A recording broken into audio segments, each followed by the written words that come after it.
Hello, everyone. Today's discourse is entitled Bad Habits Which Should Be Given Up, again by PR Sarkar. And this discourse apparently was given on January 16, 1979, in Uluberia, Howrah, India. Philosophically speaking, defects and qualities may both be called bondages. That is, any idea which binds a person or an entity may be called a bondage. A defect may be called a negative quality. To accomplish anything in practical life, one must not only acquire certain positive qualities, but one must also avoid certain negative qualities.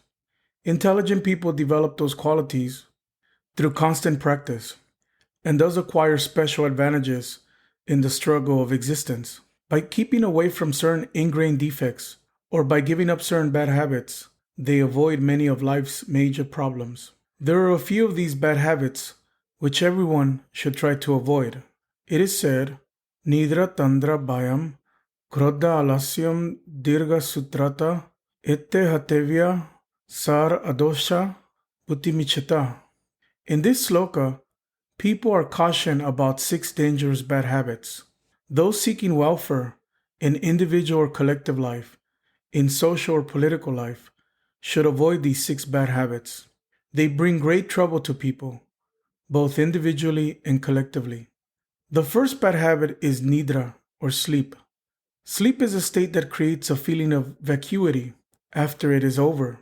That is, immediately after waking up, people forget where they were or what they were doing before sleeping. They lose the sense of time. What's the time now, they ask, forgetting whether it is day or night. If people sleep too much for days on end, this mental disorientation persists for a long time. Is it day or night? What time is it? They ask, confused.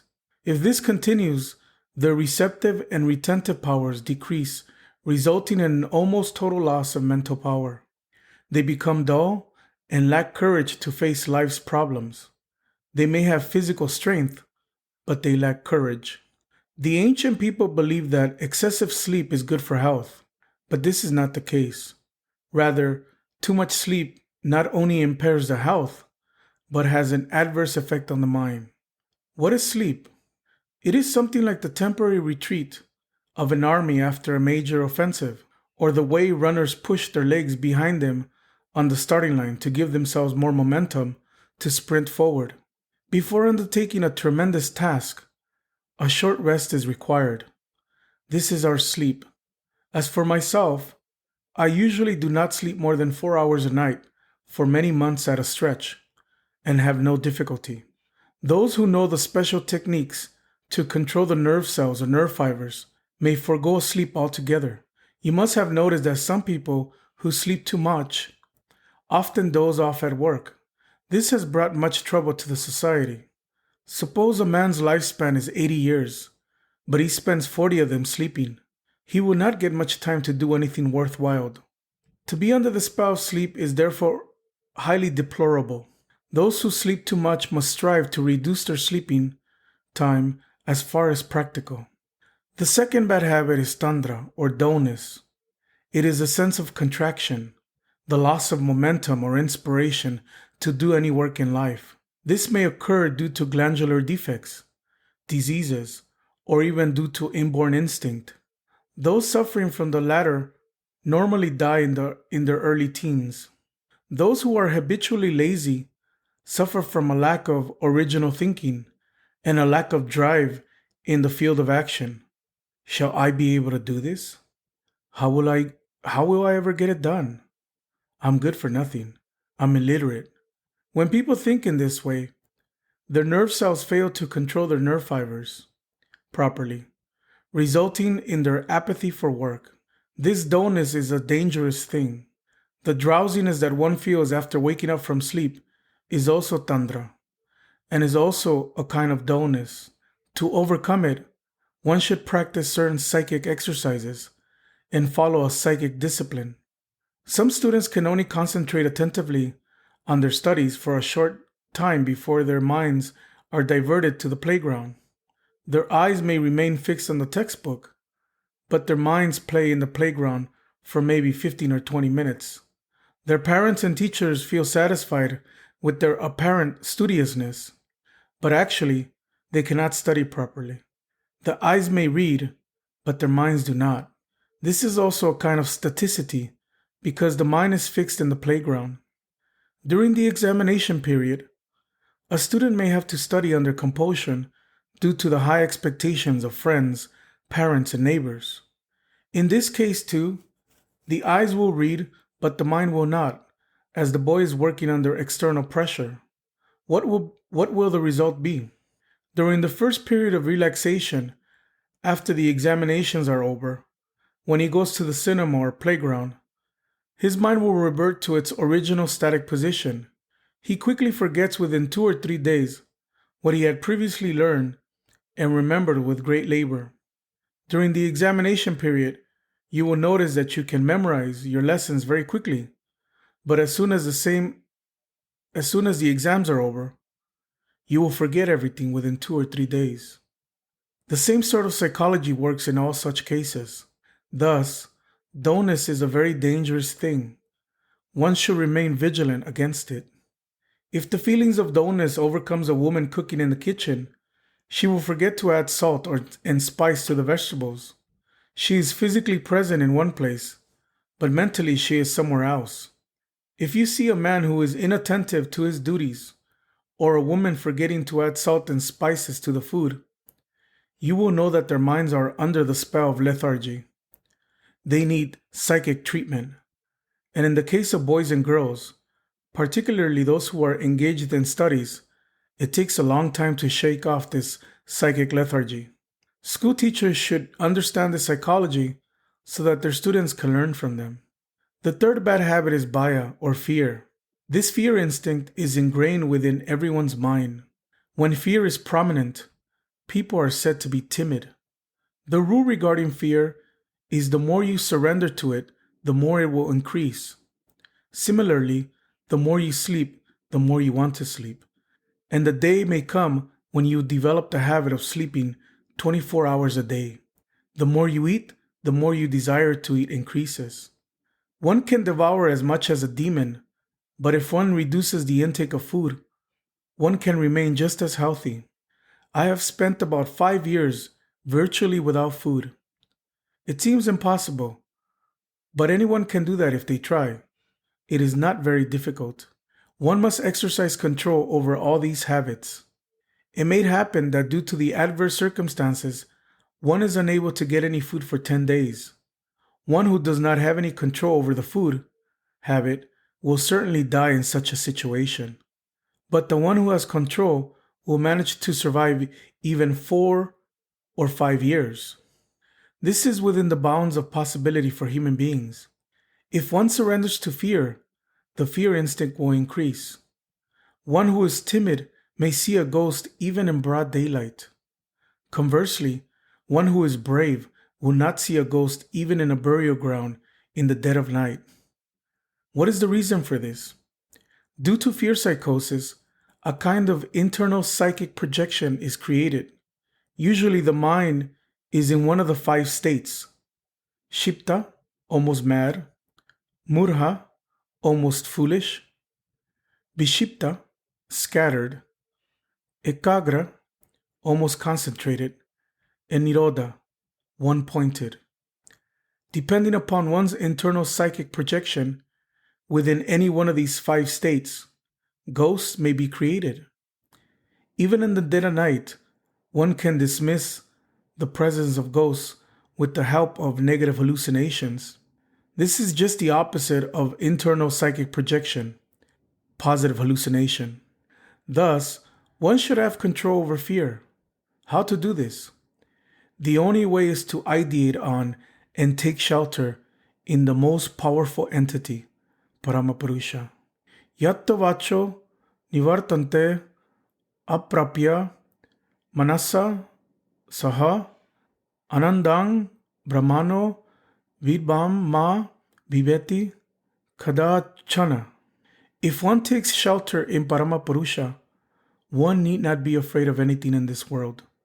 In fact, this is the only way to become totally free from fear. Those who are affected by a fear psychosis doubt their own capacity to do anything.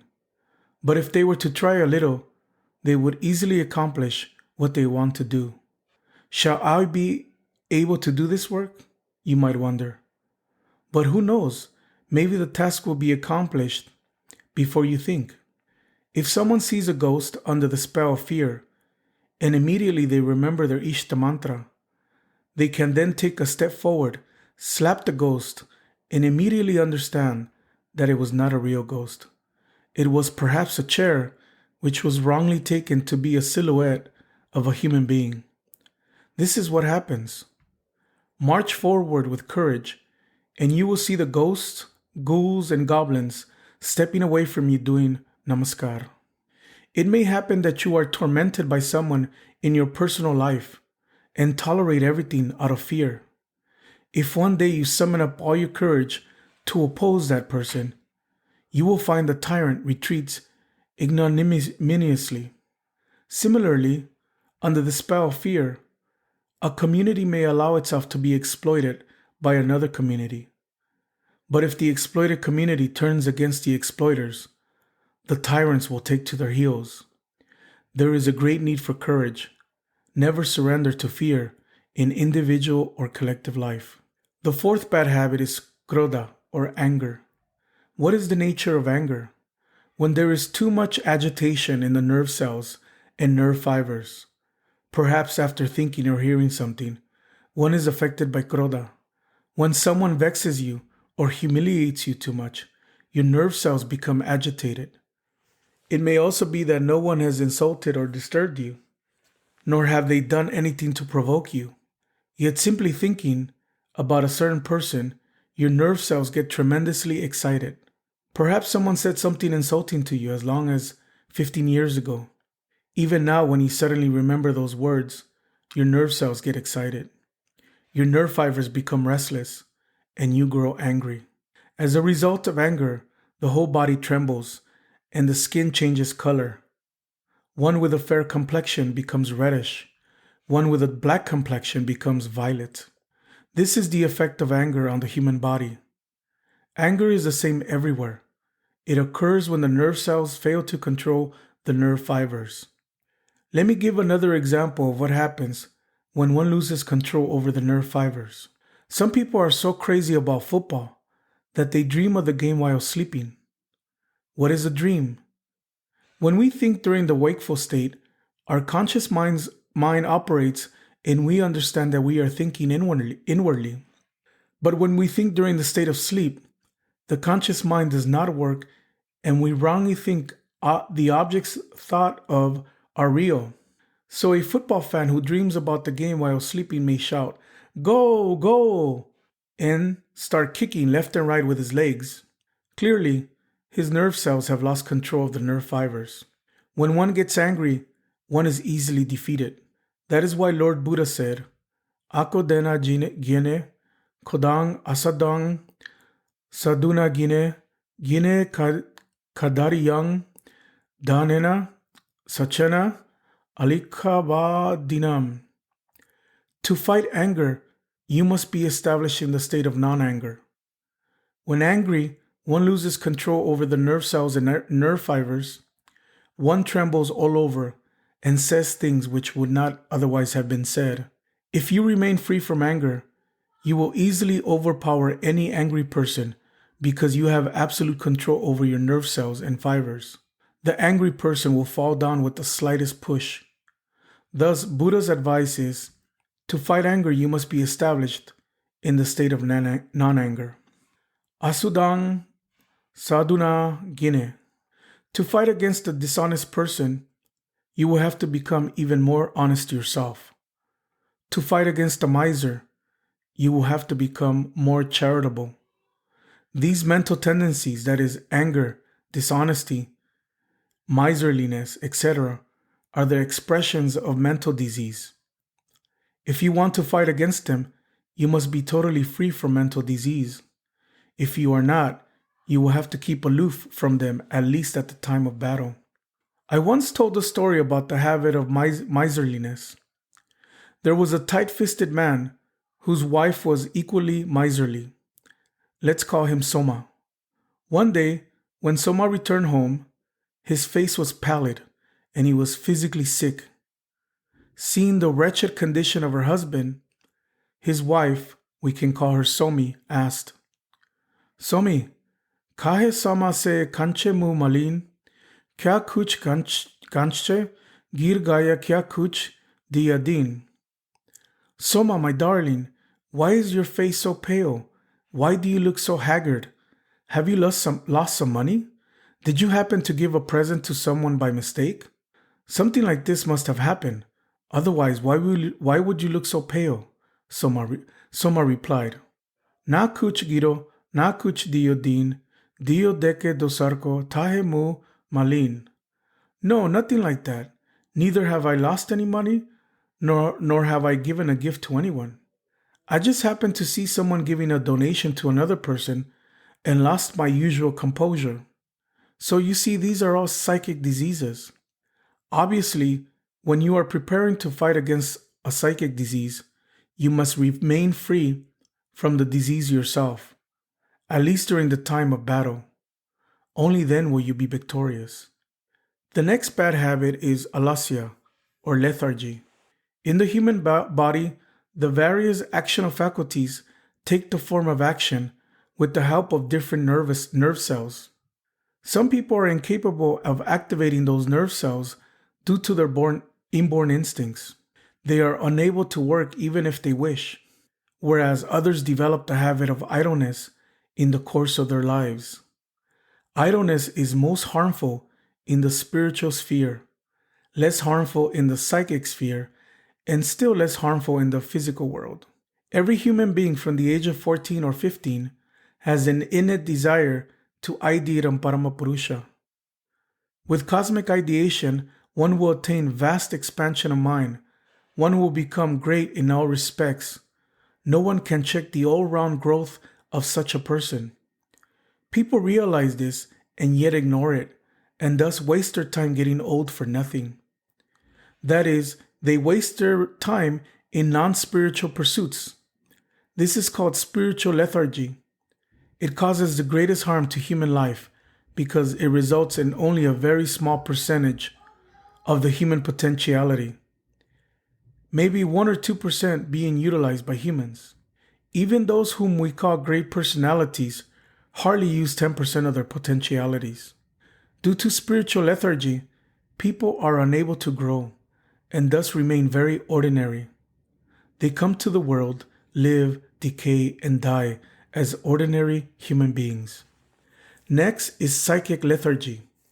What is the nature of this sort of lethargy? Psychic lethargy is the lack of mental courage to think independently and to utilize the physical potentialities according to one's inherent thoughts. For example, most people realize that since all human beings are the progeny of Paramapurusha, there should not be any distinction of caste. Those who accept casteism can never accept Paramapurusha, and conversely, those who believe in Paramapurusha can never accept casteism. Almost all human beings understand this, and yet, in their individual lives, they surrender to old customs and beliefs.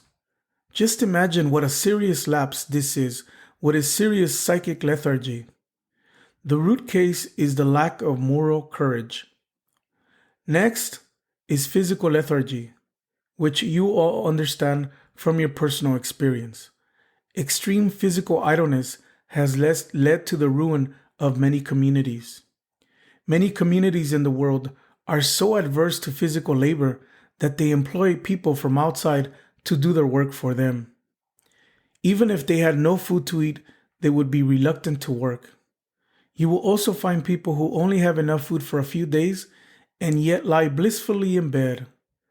Some are in even worse plight because they remain oblivious to their condition under the influence of alcohol. The people of many countries in the world today are affected by this lethargic mentality. This explains physical lethargy. People will have to fight against it. The sixth and last defect is procrastination. The psychology of delaying tactics. Not today, but tomorrow. Always tomorrow. Defer everything until tomorrow. Though procrastination is a very serious defect according to the scriptures. Personally, I do not totally accept this view. In my opinion, the capacity to delay noble deeds is a vice, but the capacity to delay sinful deeds is a virtue. If I waste time and postpone good deeds until tomorrow, it is extremely bad. But if I postpone bad deeds until tomorrow, it is good. While delaying something bad, one's mind may change, and one may decide not to do it after all. Hence, procrastination in the case of bad deeds is a virtue. There is a good story in the Ramayana. When Ravana was about to die, Rama came near him and said, "You are an experienced and knowledgeable king. In comparison to you, with your vast experience, I am just a boy. Please give me some valuable advice." Ravana said, "Rama, through experience, I have learnt that whenever you wish to perform a noble deed, do it immediately. Do today whatever you propose to do tomorrow. Shubhasya shigram ashubhasya kalaharanam. Yo kal kare so aaj kar, yo aaj kare so ab, pal mein pralay hoyegi, bahuri karoe kab." Kabir. The work which you decide to do tomorrow, do it today itself. Why should you delay it until tomorrow? The sun's rays may not penetrate into your life tomorrow. Do it today, and the work that you have decided to do today, should be done immediately, this very moment. Rama, he continued, I thought about building a staircase to enable everyone to reach heaven. Unfortunately, I delayed, and now am about to die. I will never complete the work. Ashubhasya kalaharanam. Whenever you have a thought in your mind to do something bad, delay it. Think to yourself, I won't do it today. I'll do it tomorrow. I'll keep postponing it. Alas, I didn't follow this advice. On the spur of the moment, I took a decision to abduct Sita. I should have realized that it was not a good deed, but I didn't wait. I abducted her without any delay. The result is that I am about to die. So Rama, I advise you to follow these two principles. So to repeat, procrastination in the case of good deeds is extremely bad, but in the case of wicked deeds, it's extremely good. Thus, whenever you have a desire to do something bad, you should delay. Do not do it immediately. And then you should ask others whether the action is worth doing or not. Maybe the delay will bring about a change in your mind, and you will not do the bad deed after all. When people overcome these 6 bad habits and strive to move ahead, there is no force on earth which can stop their movement or check their progress. In your personal life, you should always try to keep yourself free from these 6 bad habits. If you do, you are destined to be victorious. Thank you.